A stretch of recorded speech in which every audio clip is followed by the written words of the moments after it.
CPB를 시작함에 있어서 캐뉼레이션 이제 들어와서 여러 가지 준비를 하고 캐뉼레이션이 진행이 된 다음에 이제 중요하게 체외순환사가 생각해야 될 부분은 이제 이 환자의 플루이드 밸런스와 그다음에 이제 서킷의 프라이밍 볼륨과 관련돼서 히몰 다일루션은 어느 정도 이루어질지 이런 것들을 예측을 해야 됩니다. 그래서 이 OR의 환자가 도착한 이제 시간부터 물론 그 전에 이제 환자를 파악을 해서 이 환자가 어떤 병으로 인해서 어떤 이제 플루이드 밸런스가 지금 이루어져 있는지를 확인하는 게 중요합니다. 뭐 이 환자가 이데마가 심한지 지금 판막의 질환은 어떤 건지, 판막 질환이 있다 그러면 이런 거를 미리 예측을 하고 들어가고 계산을 하고 그래서 체액량을 보통 계산을 하죠.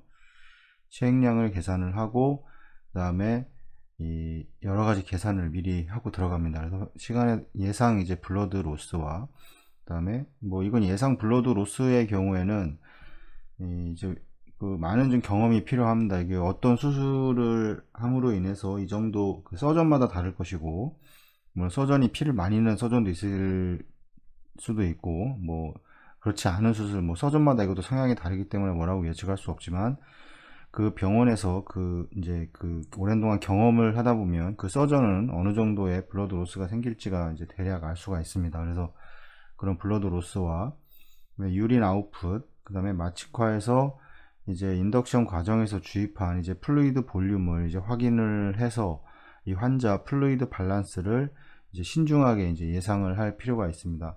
수술 전에 이제 미리 전체 체액량을 계산을 하고, 그 다음에 프라이밍 볼륨은 얼마가 될 것인지 이런 것도 미리 이제 우리가 알 수가 있고, 그 다음에 이 마취과에서 들어간 볼륨은 이건 물어보면 알 수가 있습니다. 바로 위에 매달려 있는 볼륨이 대충 어느 정도 들어가는지 이제 알 수가 있기 때문에 이런 거를 확인을 해서 이 전체 환자의 이제 지금의 체액량, 그 다음에 지금 수술실에 들어와서 유린 아웃풋이 얼마나 나왔는지 이거까지를 다 알 수가 있기 때문에 이제 어느 정도의 정확한 체액량을 알 수가 있습니다. 그래서 예상된 환자의 이제 블러드 볼륨과 환자의 현재 마취과 수액이 들어가고 여러 가지가 다 이루어진 다음에 체외순환을 운영하기 전 이제 ABG를 해보면 이 최종적으로 헤마토크리트가 나오게 되는데 그거를 확인을 할 수가 있고, 그다음에 이제 CPB를 시작한 이제 후에 이제 예상되는 이제 헤마토크릿을 이제 계산을 할 수가 있습니다. 이 헤마토크릿을 계산하는 게 중요한 게, 이게 헤마토크리트를 계산을 해서 혈액을 체외순환을 시작하면서 혈액을 이제 사용을 할지 말지가 결정이 될 수도 있지만, 굳이 사용을 안 해도 되는 이런 상황에서는 혈액의 준비라던가 이런 거에 대한 그런 이제 예상을 할 수가 있습니다. 이는 퍼퓨저니스트와 이제 마취에게 이 CPB 플루이드와 이제 블러드의 요구량의 약간의 이제 인디케이터가 되어 줄 수가 있습니다. 그래서 이 혈액을 어떤 걸 사용할지, 저의 경우에도 이제 이런 것들을 다 계산을 하고 들어가고, 계산을 해서 이제 헤마토크리트가 20% 이상이다 그러면 이제 20% 이상이고, 또 계산은 리저버로 드레인 될 수 있는 볼륨이 얼마인지가 계산이 가능한데, 이제 이것도 확인을 해서 수술 중에 그 다음에 수술의 시간, 길이 이런 것들을, 수술의 시간이 어느 정도 될 건지, 수술하는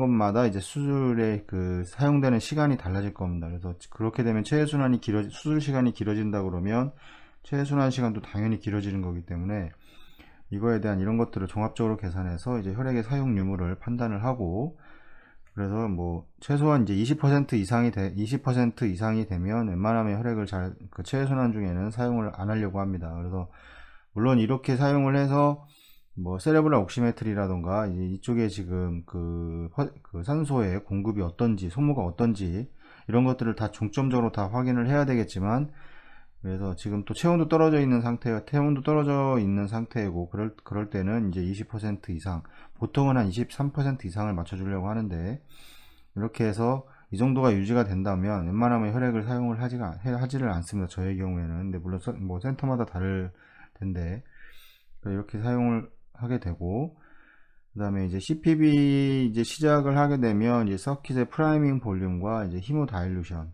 뭐 서킷의 프라이밍 볼륨을 줄이는 것과 그 다음에 이제 마취과에서 들어가는 여러 가지 볼륨들 때문으로 인해서 이런 히모다일루션을 이제 줄이기 위해서 이 리트로그레이드 오토로스 프라이밍, 뭐 이걸 랩이라고 보통 이제 이렇게 외국에선 부르던데 이걸 그냥 간단하게 랩이라고 부르더라고요.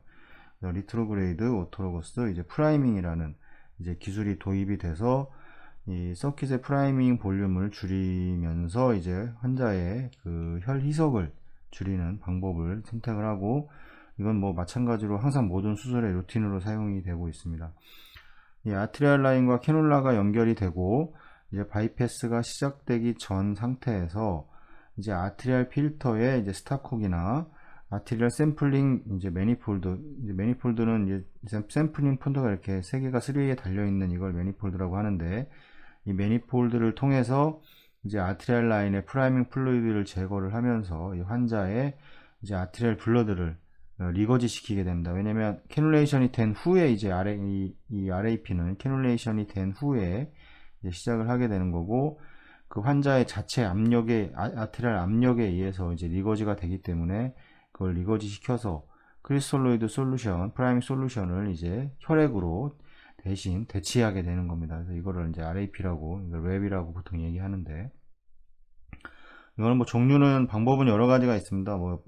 그 센터마다 사용하는 방법이 있을 텐데, 가장 이제 신속하고 빠르고 안전하고 이런 상태의 어떤 그 방법을 선택을 해서 시행을 하는 것이 이제 중요하고, 이 프로시저는 이제 환자의 히모다이나믹 모니터링을 이제 주의 깊게 하면서 상대적으로 빨리 실행을 할 수가 있습니다. 히모다이나믹 모니터링이라고 하면 이 아트리알 라인에서 그 리거지를 시켜서 그 환자 자체의 혈액을 빼는 거기 때문에 이 스트로크 볼륨 자체가 줄어서 혈압이 떨어질 수가 있습니다. 카디악 아웃풋은 뭐 스트로크 볼륨과 뭐 하트레이트인데, 이게 스트로크 볼륨 자체가 떨어지게 되는 겁니다. 이 볼륨을 빼기 때문에 아트리얼 라인에서 자체의 혈액을 제거를 하고 있는 거기 때문에, 그래서 이제 하트레이트가 빨라지는 것을 경험할 수가 있고, 그 다음에 혈압이 이제 좀 저하되는 이런 경우가 있는데, 이럴 때는 여기에서도 한번 그 RAP에 관련돼서 설명을 해드렸는데, 뭐 마취과에서 약을 좀 사용을 한다던가 뭐 이런 경우로 해서 뭐 할 수가 있습니다. 뭐 꼭 RAP를 꼭 이제 해야 된다 그러면 이 방법으로 이제 프라이밍 솔루션의 2000에서 6600ml를 이제 제거를 할 수 있다. 여기 나와 있는데 이 양은 좀 다릅니다. 이 랩이라는 거는 그 이제 보통 리저버에서 볼륨이 뭐 한 700, 800이 있는데, 뭐 이거를 냅두고 그냥 A라인에 라인에 있는 볼륨만 제거한다고 해서 그렇게 큰 효과를 볼 수가 없고, 이 리저버의 볼륨 자체를 많이 줄여줘야 됩니다. 이 리저버의 볼륨이 많은 상태에서 물론 라인을 빼는 것도 효과가 물론 있습니다. 그 뭐 200에서 600 사이에 볼륨을 제거를 해낼 수가 있지만, 더 중요한 건 리저버 레벨 볼륨을 줄이는 것도 이게 같이 또 중요한 그 하나의 방법입니다. 또 다른 방법으로 이제 비너스 드레니지의 백큐을 이제 어시스트하는 것입니다. 회로를 히모다일루션을 줄이겠다고 했기 때문에 뭐 프라이밍 솔루션을 줄이기 위해서 이 서킷의 뭐 사이즈를 작게 한다던가, 이제 이런 과정에서, 아니면 뭐 캐놀라의 사이즈를 좀 적게 한다던가, 이렇게 과정에서 이제 드레인 자체가 문제가 될 수가 있기 때문에, 이런 드레인을 위해서는 이제 VA, VD, 백큐 어시스트, 비너스 드레니지라는 이런 디바이스를 사용을 해서 이제 체외 순환을 이제 운영을 하게 되고, 보통의 경우, 저의 경우에는 이제 투 스테이지를 사용하는 이제 수술들이 있을 겁니다. 투 스테이지 사용은 뭐 에오틱 밸브 수술을 한다거나, 아니면 뭐 캐비지를 한다거나, 뭐 아니면 뭐 마이트라를 하더라도 뭐 RA를 열지 않는 뭐 이런 수술에서는, RA를 직접적으로 열지 않는 수술에서는 이제 보통 투 스테이지를 사용을 할 수도 있습니다. 이렇게 할 수가 있는데, 이때는 투 스테이지 자체가, 이 드레인 자체가 너무 되게 원활하게 잘 됩니다. 그래서 이때는 뭐 거의 백큐을 사용을 하지 않는데, 뭐 이제 스트레이트 비너스 캐놀라를 뭐 SBC와 IBC에 이제 바이카발로 삽관을 한다던가, 이런 경우에는 이제 높지 않은 수치로 백큐을 루틴으로 사용을 하게 됩니다. 왜냐하면 이 RA를 열었을 때 이제 그 공기가 그 SBC와 IBC에 캐놀레이션 된 이제 그 라인으로 공기가 유입이 돼서 들어올 수가 있기 때문에, 그러면 이제 에어락이라던가 이제 이런 거에 문제가 발생을 할 수가 있습니다. 그래서 하던 안 하던 이제 바이카발로 뭐 비너스 캐놀레이션이 되어 있는 경우에는 이제 백큐을 좀 준비를 해서 그 사용을 안 할 수도 있지만 거의 할 때도 많습니다. 에어가 RA를 열게 되면 계속해서 유입이 되고 이제 에어락이 형성돼서 이제 드레인 자체를 이제 방해를 할 수가 있기 때문에 그거에 대한 이제 대비를 하고 있는 거고, 그다음에 이제 마지막 프리CPB 이제 리서큘레이션을 할 때 이제 비너스 라인의 프라이밍 플루이드를 제거한 상태에서 이제 비너스 라인에는 이제 플루이드가 전혀 없는 상태이다. 그 RAP를 할 때 이제 비너스 이제 보통 이렇게 비너스가 있고 리저버가 있고 뭐 펌프가 가고 옥시네이터가 오고 아트리얼 필터가 오고, 그래서 이제 환자한테 다시 들어가게 되는데, 그럼 이 리서큘레이션이 이렇게 연결되어 있다면 아트리얼 라인에서 이 환자의 이제 에올타에 들어가 있는 이 압력에 의해서 거꾸로 해서 이런 식으로 다시 올려줄 수가 있고, 그냥 비너스 라인 자체를 확 비워버릴 수가 있습니다. 그래서 여기는 엠프티 상태이기 때문에 당연히 이제 에어가 들어가 있겠죠. 그래서 에어락이 이미 형성되기 때문에 혈액이 자체적으로 빠져나가기가 쉽지가 않은 경우가 대부분입니다. 그래서 여기에 이제 VA, VD를 연결을 해서 이 비어있는 라인을 이제 백큐을 이용을 해서 혈액을 이제 드레인을 시키는 겁니다. 그래서 이 방법도 실제로도 이제 많이 사용이 되고 있고, 전혀 없는 상태이기 때문에 이제 VABD, 이 방법을 사용할 때는 이제 바이패스 시작 전까지 비너스 캐놀라를 이제 항상 클램프 해두어야 합니다. 그래서 이 백큐um 어시스트 비너스 드레니지 이 테크닉은 이제 비너스 드레니지를 중력에 이제 의지하지 않고 대신에 조절된 백큐을 이제 하드쉘 리저버에 적용시키는 이제 방법입니다. 이거는 뭐 다들 뭐 사용하시는 분들도 계시고 안 하시는 분들도 계시는데, 뭐 안 하시는 분들이 때문에, 근데 이 백큐은 상당히 조심을 해야 되는 게, 이 리저버 상태 완전히 여기가 진공 상태, 그 공기가 들어올 수 없는 상태이기 때문에 이게 백큐음이 이렇게 연결이 돼 있는데, 만약에 이 백큐음 라인이 어디가 막힌다거나 이런 경우에는 이 부분이 계속해서 양압을 형성하게 됩니다. 그러면 펌프가 있고 환자한테 들어가야 되는데 이 부분이 양압이 형성이 되게 되면 어떻게 되냐면, 이 비너스 라인이 이제 여기 RA에 들어가 있겠죠. 그러면 여기는 항상 음압이 형성이 되어, 대부분 그 0 이하의 압력이 형성이 되어야 되는데, 여기 이제 양압이 걸리게 되면 이 비너스가 이만큼의 볼륨이 차 있고 이 부분은 공기일 겁니다. 이 부분의 공기가 이 양압에 의해서 당연히 드레인 자체도 되지도 않고, 양압에 의해서 나중에는 양압이 너무 셀 경우에는 이 비너스 라인을 통해서 RA로 공기가 이제 유입이 되게 되는 겁니다. 이게 상당히 이제 위험한 상황이 발생할 수가 있는데, 이 VABD에서는 절대로 VABD가 작동이 멈춘다거나 아니면 이 라인이 어디가 꺾였다거나 이런 경우에는 이제 이런 문제가 발생을 할 수 있기 때문에, 이런 사고가 발생할 수 있기 때문에 이 VABD를 사용을 할 때 주기적으로 확인을 해야 됩니다. 이쪽에 3Way가 있다면 백큐음을 하게 되면 이 3Way를 닫혀 있을 텐데, 이 닫혀 있는 게 열었을 때 이 공기가 쑥 빨려 들어가는 이런 칙 소리가 난다던가 이런 것들을 꼭 계속 확인을 해야 됩니다. 주기적으로 확인을 해야 되고, 이거는 상당히 좀 이렇게 되면 위험한, RA로 대량의 공기가 유입이 될 수 있는 확률이 높기 때문에 이거 상당히 좀 위험한 그런 상황이 발생을 할 수가 있고, 그다음에 비너스 드레니지가 줄어들기 때문에 이제 뭐 에어를 뭐 회로에 유입을 시킨다던가 이런 게 발생을 할 수가 있습니다. CPB 이제 시작 시에 이제 비너스 라인의 클램프를 제거를 하게 되면 이제 리저버에서 만들어진 이제 네거티브 프레셔가 이제 환자로부터 이제 비너스 블러드를 적극적으로 이제 끌어내리게 됩니다. 이제 압력에 의해서, 비너스 음압에 의해서 끌어내리게 되는데, 이래서 이제 VABD를 사용을 하게 됩니다. 그래서 그 비너스 드레니지를 이제 원활하게 도와주는 그런 장치이고, 실제로 체외순환 과정에서 이제 드레인의 상태를 결정해주는 중요한 요소가, 물론 사이폰 이펙트에 의해서 테이블과 이 리저버의 가장 하단과 이 높이차가 이제 사이폰 이펙트를 형성하기 위해서 이 높이차가 상당히 중요한데, 이게 이제 어느 정도 이상이 되면 큰 의미는 없습니다. 그래서 이거에 대해서 뭐 에어락이 된다던가 이런 경우에는 이 높이차가 아무리 높아도 드레인이 안 되는 것을 확인할 수가 있는데, 그래서 이런 것들을 해결해 주기 위해서 이제 백큐을 사용을 하게 되는 겁니다.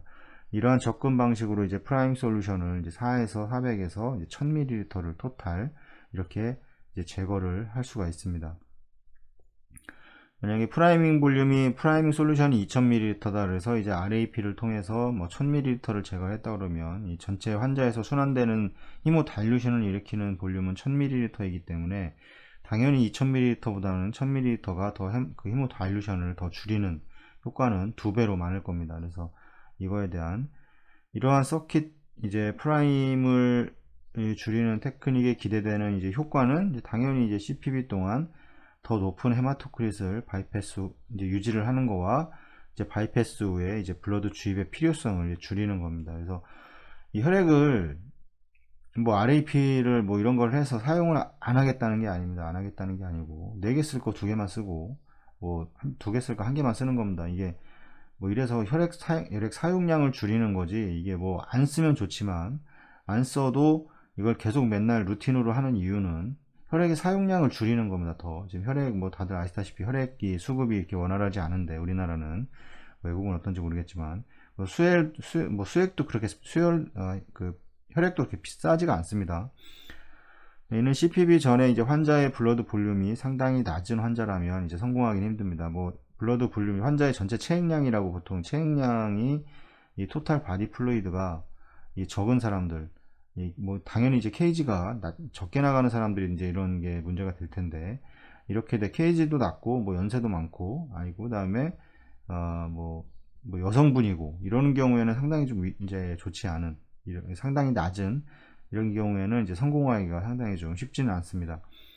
그 이유는 이제 결과적으로 비너스 리저버의 이제 블러드 레벨을 감소시키게 되고 당연히 이제 블러드 레벨이 감소한다는 거는 비너스 리저버의 블러드 레벨이 감소한다는 거는 이게 뭐 에어의 유입도 문제가 되지만 비너스 레벨에 이 RAP를 시행을 해서 레벨 자체가 낮아지기 때문에 RAP를 시행을 함으로 인해서 이제 그 카디악 아웃풋을 유지를 해주기가 쉽지가 않습니다. 리저버 레벨이 낮아지는 원인 때문에 드레인 자체가 이제 토탈 바디 플루이드가 낮은 관계로 전체 체액량 자체가 낮은 관계로 이제 이런 경우가 발생을 하는데 카디악 아웃풋을 올려줄 수가 없기 때문에 리저버 레벨이 낮아서 그러면 이제 결국에는 카디악 아웃풋이 지속적으로 낮게 된다 그러면 이제 그 조직에 산소 공급이 원활하지 않을 겁니다. 그래서 이런 것들 때문에 이런 경우 이제 체액량이 낮게 가지고 있는 분들은 이제 블러드 레벨을 감소시키기가 어렵고 이때는 이제 크리스톨로이드나 블러드의 첨가를 이제 요구하기 때문에 이런 원인이 발생을 합니다. 이 최소한의 CPB 볼륨이 적용이 됐을 때 이제 CPB 후에 종종 보게 되는 이제 하이퍼 다이나믹 반응의 감소가 이제 보고가 되어 있다.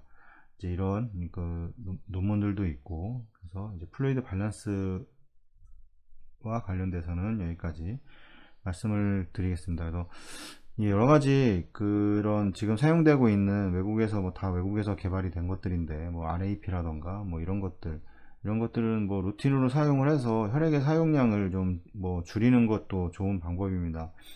뭐 제가 한 얘기는 아니지만 오늘 마취관 선생님께서 혈액을 사용하는 거는 뭐 장기 이식하는 거와 똑같다 뭐 이렇게까지 말씀을 뭐 저한테 해주셔가지고 뭐 좀 그냥 웃고 넘어갔는데 이런 RAP나 이런 걸 해서 혈액의 사용량을 줄이고 뭐 수술을 하는데 그 다들 왜 책에도 뭐 20% 이상만 되면 뭐 책마다 좀 다르지만 뭐 22%에서 뭐 25% 사이를 유지를 해야 된다. 대부분 25% 밑에나 이 언저리에서 유지를 하라고 합니다. 근데 물론 이거보다 낮게 더 20%로 유지를 한다고 하면 이제 여러 가지 그 모니터링을 다 동시에 확인을 해서 체해순환을 시행을 해야 되는 거가 맞겠지만 뭐 소변은 잘 나오는지 뭐 세레브랄 옥시메트리는 괜찮은지 뭐 이런 것들을 다 확인을 하면서 하겠죠. 그 나이는 어떤지 뭐 이런 것들을 확인을 하면서 체해순환 운영을 하겠지만 그냥 이런 것들이 아무런 계산이 없이 그냥 무조건 피를 내가 뭐 5파인트씩 막 사용을 한다거나 이유도 없이 아무런 계산도 없이 어떻게 계산하는지도 모르면서 이러는 거는 절대 하면 안 됩니다. 그리고 만약 자기 병원에서 아무런 이유 없이 프라이밍에 뭐 어떤 계산도 없이 피를 뭐 서너 개씩 탄다던가 뭐 그 환자의 헤마토크리트라던가 그 사전에 헤마토크리트를 보고 그런 거를 절대 계산하지 않고 뭐 할 줄도 모르고 예를 들어 그러면서 그냥 피를 무조건 갖다 사용을 한다던가 뭐 이런 것도 뭐 그렇다고 뭐 이거 그게 뭐 잘못됐다 이런 건 아닌데 이 그 제가 말씀드릴 수 있는 사항은 그거는 뭐 전혀 뭐 환자에 대한 파악이라던가 이런 거를 전혀 안 하고 들어가고 있는 거랑 일단 첫 번째고, 두 번째는 일단 기본적으로 공부를 안 하는 겁니다. 또 세 번째는 그냥 경력에 의해서만 하는 사람이 있을 거고 아무런 공부도 없이, 이런 경우 대부분 제 선배들 중에 대부분 이런 분들이 많은데 이 좀 예전에 좀 많이 답답했었습니다. 뭐 선배라서 말도 못했지만 지금은 뭐 이런 식으로 얘기를 하지만 지금도 똑같이 그렇게 하고 계실 텐데, 왜 이제 이걸 보시는 뭐 후배들이나 이런 분들은 제발 좀 그러지 좀 않으셨으면 좋겠습니다. 책도 좀 보고 공부도 좀 하고 그 외국에서는 어떻게 하는지도 좀 보고, 다 뭐 외국에서 나온 거잖아요. 이게 우리나라에서 개발된 펌프는 아니지 않습니까? 그래서 거기가 역사도 더 깊고 우리보다 공부도 많이 하고 학회도 많고, 네, 그런 거를 좀 찾아서 공부를 해서 다른 나라들은 어떻게 하는지 어떤 수술법을 가지고 있는지 뭐 이런 거에 대해서 많은 공부가 좀 있었으면 좋겠습니다.